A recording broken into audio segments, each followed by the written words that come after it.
Jacksonville Jaguars fans, welcome into Duval Daily, presented by GenJag.com. I'm Jordan Alugo. Thanks so much for being here Saturday, October 4th. And we're getting ready for Jags and Chiefs. We are absolutely doing that here. It's a little bit of a gloomy morning here in Jacksonville, and it's supposed to be a bit of a rainy weekend, but that's not putting my spirits down, no doubt about it. Jaguars and Chiefs, we're getting into matchups to watch here, matchups that can help define this game. And there's matchups all over the place, from the coaching ranks to the personnel on field, that can have a big impact. So I'm excited to talk about this game. It's just like, this is one of those games where it's really exciting to preview, kind of like last week. Now, the 49ers had some injuries. Jags ended up having some injuries as well. The Jaguars obviously have one big injury situation heading into week 5 here. Trayvon Walker and his club versus the Kansas City Chiefs, potentially, right? Potentially. Don't know if that's going to happen or not yet. So that's just kind of on the back burner, thinking about it, but we don't know exactly how it's all going to play out. The Jaguars do have practice today. Yesterday was like their Thursday, so they had a pretty big practice yesterday, and then today's a little bit lighter, and I'm not going to be able to go down there today, but a lot of the good media members will be down there and having some great coverage for you. Also, make sure to follow everybody who does a great job covering the Jaguars. Too many to name right now, but y'all know most of them, I'm sure. So, matchups to watch, I have a long list, so buckle up. Really appreciate y'all being here. If you enjoy the content, please like and subscribe. So, Nick Bolton, Drew Tranquill, Leo Chenal, the Kansas City Chiefs linebackers. Not only their linebackers, but also their third-level defenders against the run, against Travis Etienne, against Bajal Tutin, and the Jaguars' offensive linemen getting to the second and third level at times. Brenton Strange as well. Jaguars wide receivers taking on some DBs in the run-blocking department. I think if the Jaguars can get Travis Etienne going the way he's gotten going in just about every game this year, they're going to win. I really do believe that. I think that if they can maintain possessions, pick up some explosives, and one thing that I do hear people kind of saying is like, oh, well, it's just explosive runs for Travis Etienne. That is not the case. His success rate is really strong right now, stronger than it's ever been. And yes, the long runs have absolutely helped. The explosive runs have absolutely helped. But if you look at his average, take away the 71-yard run in week 1, take away the 48-yarder last week, his average is still really, really good. He is running well. The Jaguars' offensive line and running schemes, whether it's outside zone, mid zone, some gap power stuff up front, regardless of what they're running, against most teams, it's working really well. I think Liam Cohen's coaching, Sarrett's coaching, the offensive line coach, just the way that, and Jason was talking about this the other day on Club Jaguar, the way that Liam Cohen tests all of your coverage rules and defensive rules is just very challenging.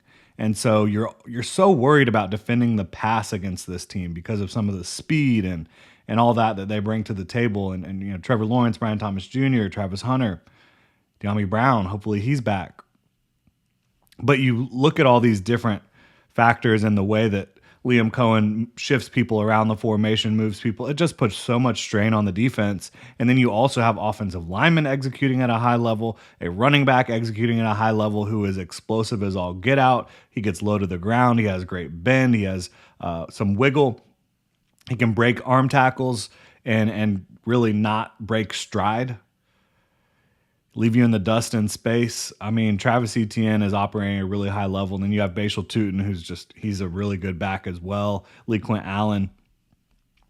I'm excited about that. And that the reason it's my number one matchup is because I think if the Jaguars run the ball, they are going to win the game.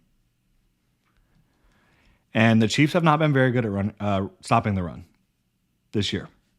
Leo Chenal is a good tackler. Drew Tranquill is a good tackler. Normally, Nick Bolton is as well. He's been missing some tackles this year. He's been a little up and down. I think that the Jaguars need to run the ball. I really do. They've been one of the best running teams in football. The Chiefs have been one of the worst run defenses in football. That's going to help you win this football game. Interior offensive line and offensive line in general versus Chris Jones. I mean, yeah, that's a big one. That's a big matchup to watch. Chris Jones in both the pass rush and run defense department can be a absolute problem. Robert Hainsey, I'm excited to see him as part of the calculus in this matchup because he quite simply is playing better at the center position than we've seen anybody play at the center position in Jacksonville since Brandon Linder retired. He is playing that well. I mean, his communication, run blocking, pass pro, he's smart. He's a decently explosive athlete in, kind of tight quarters. Cleveland and McCary are both dealing with injuries, but they got to be on their stuff. Anton played against Chris Jones his rookie year, and that was kind of a welcome to the NFL moment. That was rough, but, Anton's gotten a lot better since then. They're going to move him around. They really are. The Jaguars got to be ready. Really, the whole offensive line has to be ready for this matchup. And Chris Jones is the biggest problem, and I think you have to double him, and that's not like unique.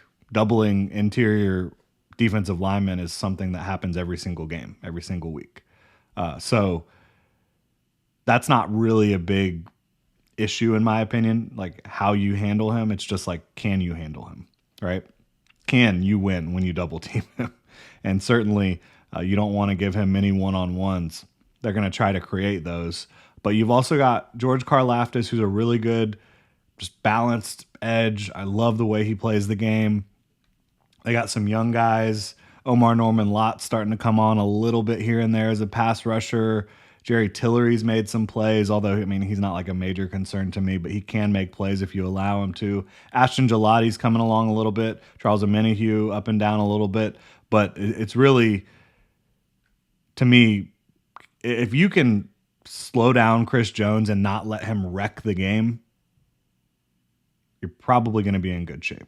George Karlaftis too, to an extent, but again, Chris Jones has wrecked many games against the Jacksonville Jaguars. If you can not let that happen, and I think it's more about the Jaguars than it is about the Chiefs, like what the Jaguars want to do. They've been talking about that a lot. But on the other side of the ball, Xavier Worthy is back. I would guess Tyson Campbell versus Xavier Worthy is a matchup that the Chiefs would like to attack down the field. Tyson Campbell, we can pull it up, but he's had a good year other than every game there's like one play where he gets beat down the field. In this past game, he was in good position to make a play against Ricky Pearsall, but Ricky Pearsall made the play and he didn't, and that's kind of something you see often. Week 1 against Tedero McMillan, Tyson Campbell made that play down the field. But since then, against Cincinnati, T. Higgins had a 42-yarder on him. Just burned him off the line. Against Houston, Nico Collins got him on a double move, 50 yards to the house. Last week, 31-yarder to Ricky Pearsall. Your number one corner cannot be allowing a 30-plus yard completion every single week. And again, other than that, I do think Tyson's playing pretty well. But say other than that, to a 42-yard touchdown, a 50-yard touchdown, and a 31-yard completion, can't have it. And now you have Xavier Worthy, who he can test the Jaguars horizontally and vertically with his speed. He's become a much better player. The offense is much more well-rounded with him out there. He's not the only speedster. You've got Tyquan Thornton. You've got Hollywood Brown, but he's the one that worries you the most with his skill set. I would be trying to attack that. Look, I don't think that against the Jaguars zone defense that you're going to see a lot of that one-on-one, but the Jaguars run about 15% cover one, man coverage. And so you're going to see it at times. And when Patrick Mahomes is able to identify that, that's a problem. And Xavier Worthy, he's not a outside receiver exclusively. He did a line, I think, like almost 30% in the slot last week. I would have him more outside this week because I think that's a better matchup. if you can get him lined up against Tyson Campbell, I think that's a better matchup. And I'm not trying to dog Tyson at all. Again, he's played very well overall. He's been targeted 30 times, only allowed 16 catches. That's really good, but some of those catches have been big ones. And he's also a physical player. Maybe his physicality could disrupt Xavier Worthy before he's able to build up that speed. I think that's something to keep an eye on. Tyson has speed himself and length. So I think it's a good matchup. But if I was the Chiefs, I would want to try to get Worthy behind Tyson Campbell in this game. I don't think that you want to really attack Jordan Lewis all that much. I think if you're attacking the safeties, they're making plays. If you're attacking the second level linebackers, they're making plays. I think if Travis Hunter's out there a lot at cornerback, which we just don't know how he's going to be deployed week to week, that's a guy who I wouldn't really want to be attacking all that much. Well, down the field. If you want to attack him on short and breaking routes, I think you can try to do that. But then you run into potential issues throwing over the middle of the field against the Jaguars. Another offensive weapon for the Chiefs, Brashard Smith, the rookie running back. He's gotten involved in the passing game. They needed juice in the backfield. And, Pacheco just hasn't quite gotten back from his injury still. And now it's been a long time since that injury, but he still just isn't quite that player he was before. Obviously, Kareem Hunt is a short yardage back, and they use him a lot more than you would think for a typical short yardage back, but that's basically what he is. Brashard Smith brings a lot of speed, a lot of explosiveness. And you saw what the Christian McCaffrey was able to do in the passing game. If I was the Chiefs, that's another thing I would be trying to poke and prod and see if I can get Brashard Smith going out of the backfield as a receiver. Test the Jaguars linebackers, test the coverage rules of the defense with the running back that has explosiveness. I think that's smart football. Looking at Jaguars defensive front, Chiefs offensive line, I'm excited to see, if Trayvon Walker can't go, even if he can, I don't think he would play like a full allotment as he normally does, plays like almost every down. DeJuan Smoot versus Jawan Taylor. These guys, they were teammates for quite a while in Jacksonville, and they practiced against each other a lot. And so DeJuan Smoot versus Jawan Taylor would be a lot of fun. Obviously, everybody knows Jawan Taylor for his false starts and penalties and all that stuff. But when he's not committing penalties, Jawan Taylor is still a pretty good player. And DeJuan Smoot is also still a pretty good player. I think it took him a couple years to get back to where he is now, after the Achilles. But he's playing good football for the Jags, making plays. And that's just a fun, homecoming for Jawan Taylor against some guys he knows. I mean, you might see Josh Hines-Allen versus Jawan Taylor. You'll definitely see a lot of Josh Hines-Allen versus Joshua Simmons, and that's a fun matchup. Really, a matchup the Jaguars should be able to take advantage of, because as talented physically and skill-wise as Josh Simmons is, he is a rookie. He has had some issues. He's not a good matchup right now against Josh Hines-Allen. I mean, they're probably going to need to give him help. And the thing about it is, the guy who's playing right next to him, Kingsley Suamataia, is playing guard in the NFL for the first time this year. And I don't think he's playing all that consistently either. Both of those guys have highs, but they also have a lot of lows, inconsistencies. I think the Jaguars should be able to attack the left side of that offensive line. And if the Chiefs aren't ready for that, that could spell problems. It could. I think Anthony Campanile is really smart defensive coordinator. I think he's going to be testing those guys a lot. So I expect a lot of movement as well up front. Getting back to the Jaguars on offense, Brian Thomas Jr. versus Noel Williams, Noel Williams, I don't know why they're not using him more right now. I honestly don't. This guy's been unbelievable the last couple games, and he's not playing a full allotment of snaps. He played 19 reps against the Giants and then 20 against the Ravens. He's been money. He's been targeted 8 times, allowed 2 receptions. He has picked up a couple penalties. He's playing physical. He's a physical young rookie out of Cal. He's big. He's strong. He plays the game the right way. If I was them, I would have him on the field a lot more. I absolutely would. I can't tell you why he's not on the field more, but I would be putting Noel Williams on Brian Thomas Jr. a good bit, and then having Trent McDuffie try to take away Diami or Travis or whoever else. That's what I would do probably. But we'll see what the Chiefs do.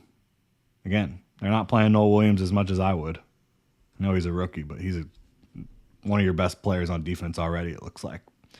Cam Little versus the uprights a little bit. It's supposed to be a bit windy, 10 to 20 mile per hour winds. And of course the forecast can change, right? It's Florida. We all know that. But Little versus the uprights, it could also be a wet game. It could be a wet field. If that's the case, going to be interesting. I think that would probably favor the Jaguars a little bit just because they're, I think, a tougher, and I know it's crazy to say, I think they're a tougher team.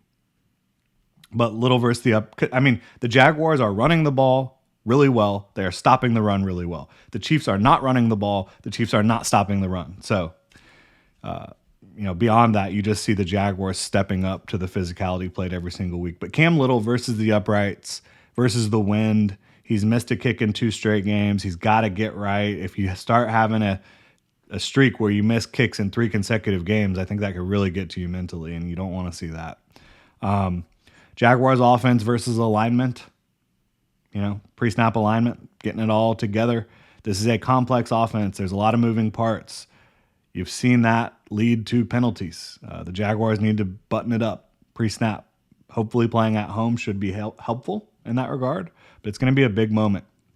Bright lights, Monday Night Football. Don't get in your head. Just play your game and do your job pre-snap every time, and obviously post-snap as well. Jaguars receivers against the football. They're still, even though last week they did better,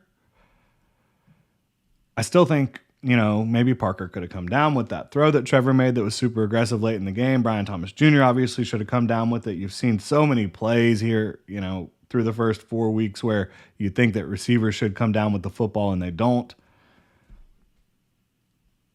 Like, come on, let's go.